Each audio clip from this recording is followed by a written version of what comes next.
Hi everyone, and welcome to another fun resin tutorial. And this week I am delighted to be collaborating with a lovely lady who I've become friends with on YouTube and Instagram. Her name is Petra G, that's what I call her, and she's a very talented resin artist. And we decided to make this gorgeous cake stand with what I call gold nuggets. So I've seen this design around before, and I've also been inspired by my fellow Colourberry ambassador Jamie. So I will leave a link to both Petra's video and Jamie's Instagram page so you can discover them for yourself.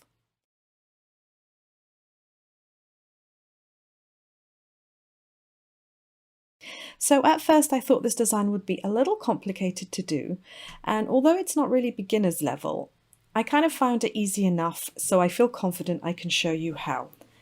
Preparation is the longest part of this process, that and waiting for the resin to cure. But apart from the supplies, all you'll need is a little patience and a steady hand. Once I've cleaned up all my molds, I'll be using some pigments in the colours crystal white, wine red, some gold cracks mixed in with just a little bit of my favourite and very versatile Karat Druzy pigment powder. I've made up 200 grams of resin to start with, and I'm using some smaller cups and stir sticks that I mix a little resin with each pigment. And for the stones, I added a little pinch of Druzy pigment. I absolutely love what this does to the centre of the plates once I pour. And when this is all done, we can start pouring.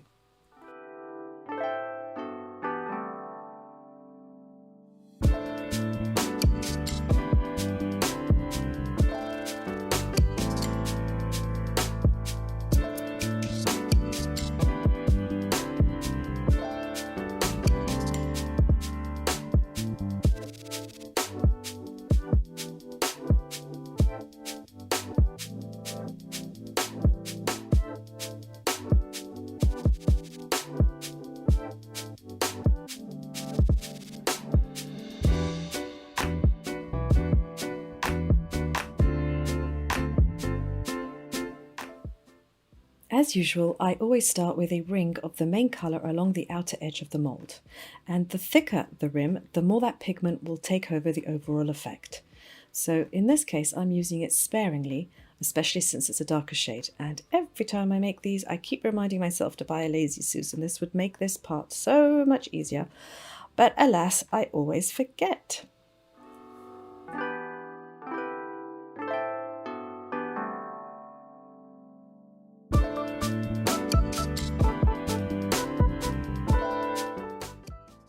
Then in goes the clear resin in the centre to fill it up to around the same level as the red pigment.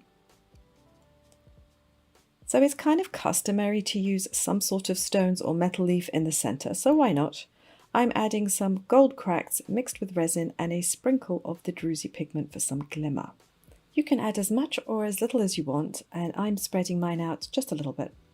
Then I'm going to add the wine red in spirals on top of the clear resin. And it doesn't have to be too accurate, so just have fun with it. Then I add the same spiral formation using the crystal white, and this is the key to the effects, so don't skip this step.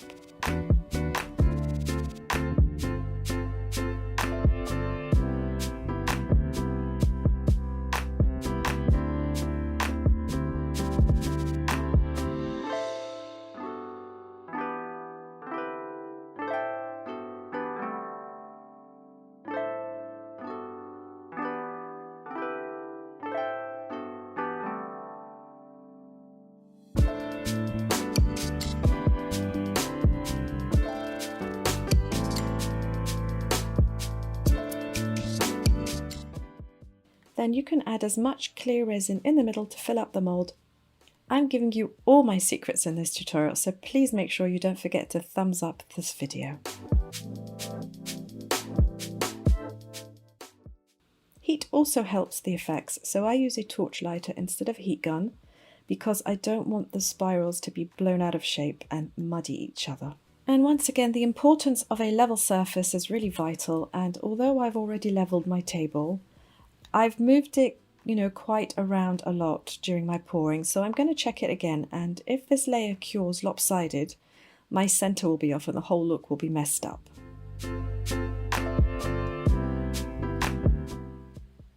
So before I complete the second layer of this cake stand, I only have enough resin left to make a matching bowl. So to make sure they match, I'm using the exact same method as before, and this time I add the clear resin first, then the stones in the middle, then a rim of red wine on the outer edges, followed by my red spirals, then some white spirals, and lastly some clear resin in the center to level it up to the top of the mold.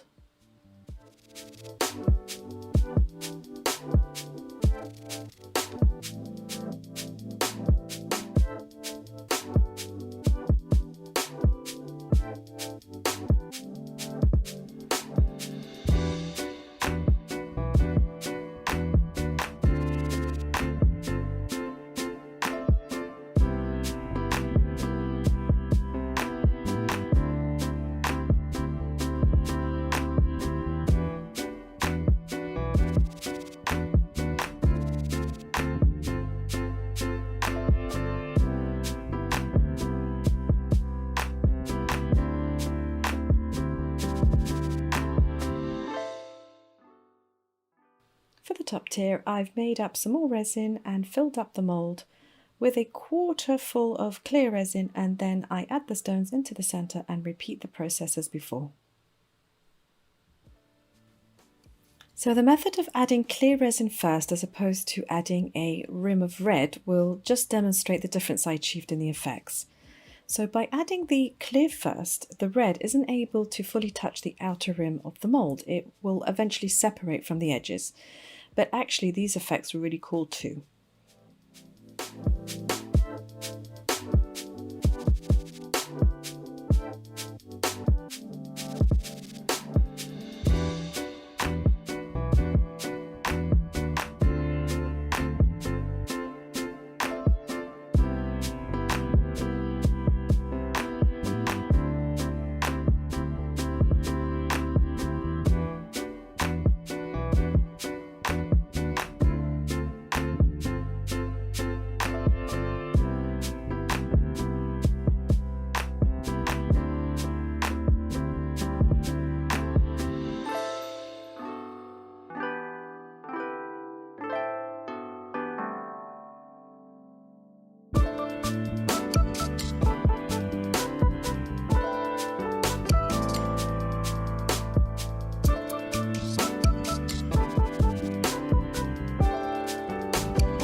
I let it cure all night, and the next morning I unmolded these babies, and I am loving the effects. The white has mixed with the red wine and it's pulled into the center as it's cured. This is really so much better in real life, but I'm really doing my best to capture it on video. It's like a fine lace. It's really pretty. So the large one is even prettier, and I'm sure this is due to the fact that the red rim was added first, then the clear.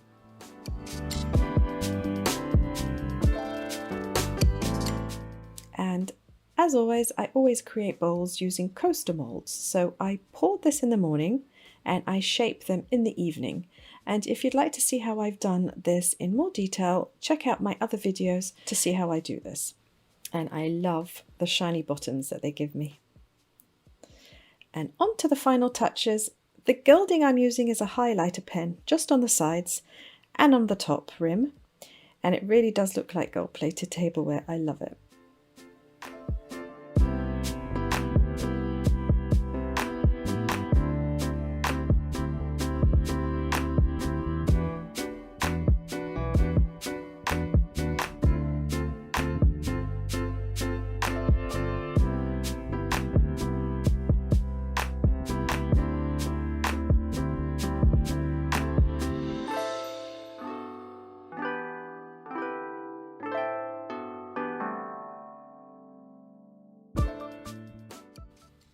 As I love the effects I got with the stand and the bowl, I'm now adding some coasters to the set, and I'm going to use the exact same process as before.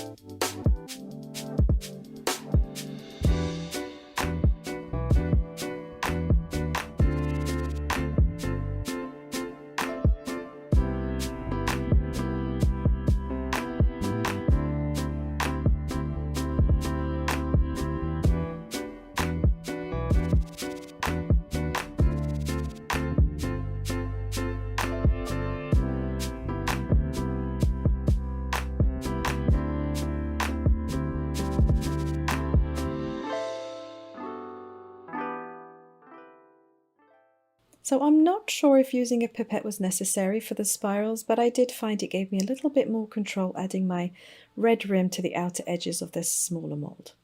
And sometimes when I use a cup it kind of goes everywhere and I end up adding too much. So I wanted to try this method out. It wasn't too bad, but not strictly necessary.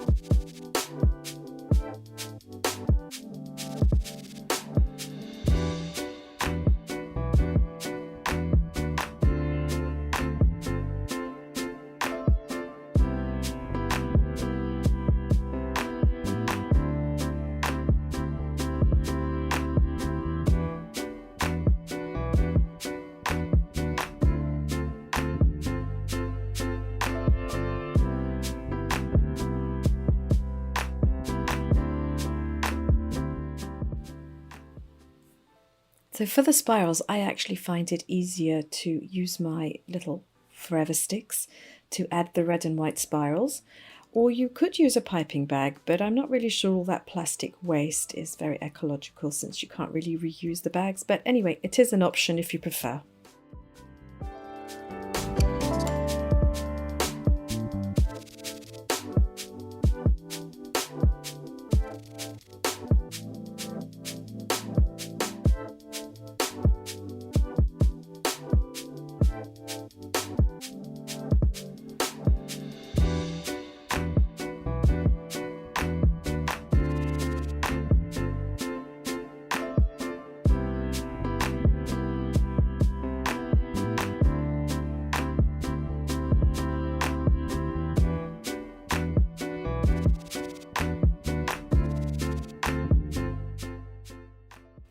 And just in case you're wondering how ecological pipettes and resin are, I clean mine out in some isopropyl alcohol and then I let it dry. It really does work a treat.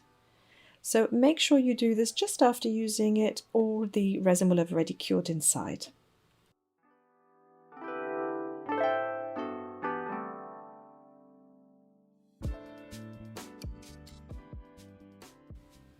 For the gold nuggets, you only need a drop of clear resin, and since I've just finished pouring my coasters, I have some left over in the mixing cup, so I'm actually going to use this to attach my clear glass onto the layers. And this is the part that requires a steady hand. All you do is add the resin on one of the edges, and using decorative glass, I have sprinkled them onto the resin. I've swiped off any excess from the outer edges so that there are no sharp points sticking out, and I am repeating the same process on the larger plates and on the coasters. And you'll need to leave this to completely cure before adding the gold touches. There is another method you could use, and that's using UV resin to stick them down, but I find that the epoxy resin method is a little bit more secure. I mean, you don't really want to find any glass falling into that slice of cream cake, do you?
So this is my standard recipe for liquid gold leaf, and I use a very fine gold pigment powder from the Bronze Box collection.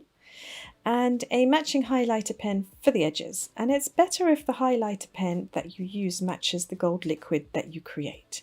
So I'm testing them both out before I apply it.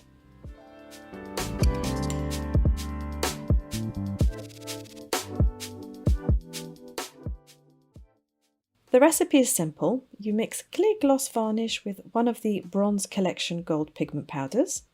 You apply it with a paintbrush, and I chose not to paint all of the stones, just the outer ones, and I'm going to leave some transparent. So this is the part where you just put on some relaxing music and just drift away while you paint your gold nuggets.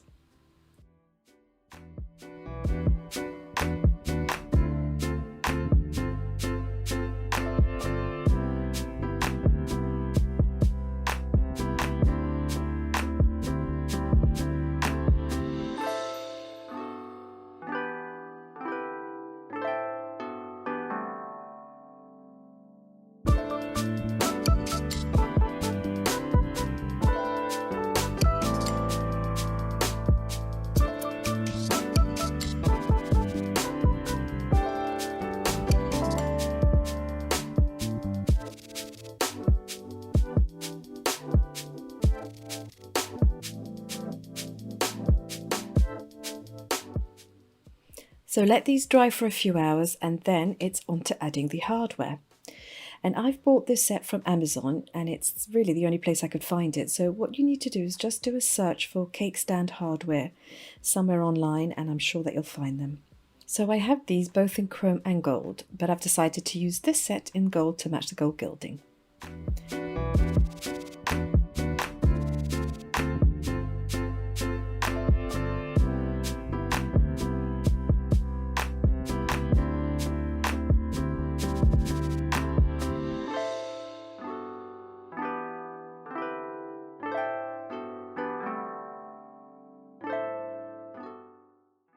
I've added some bumpers to the bottom of the plate only, and then it's on with the washers, and the spongy washer I prefer to leave off the very top layers just for aesthetics. I don't think it's very pretty looking. You screw them into place and it's done.